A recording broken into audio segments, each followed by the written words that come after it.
వర్షాభావం ఆందోళన కలిగిస్తోంది. వర్షాకాలం ప్రారంభమై నెల రోజులు గడిచినా ఆశించిన మేర వర్షాలు కురవకపోవడంతో సిరిసిల్ల మున్సిపల్ పరిధిలోని చిన్నబోనాల గ్రామస్తులు గ్రామ దేవతలకు జలాభిషేకాలు నిర్వహించి వరుణ దేవుణ్ణి ప్రార్థించారు. సకాలంలో వర్షాలు కురిసి రైతులకు పాడి పంటలు సమృద్ధిగా పండాలని భక్తి శ్రద్ధలతో ప్రత్యేక పూజలు నిర్వహించారు.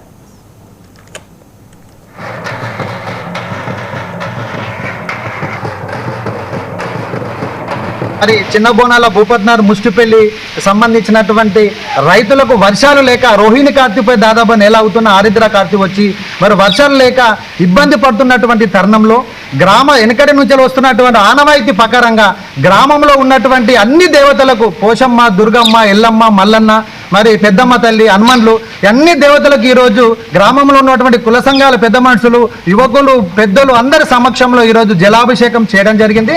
మరి సకాలంలో వర్షాలు కురిసి మరి రైతులు పాడి పంటలతో, పశు సంరక్షణతో, సుఖ సంతోషాలతో, ఆరోగ్యాలతో ఉండాలని చెప్పి ఆ యొక్క దేవతలన్నీ ఈరోజు జలాభిషేకం చేసి ప్రార్థించడం జరిగింది. తక్షణమే వర్షాలు పడాలని చెప్పి ఆ యొక్క దేవుళ్ళని కోరుకోవడం జరిగింది.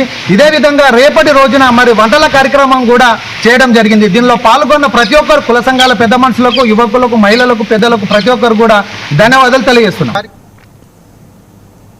సూర్యాపేట జిల్లా కోదాడ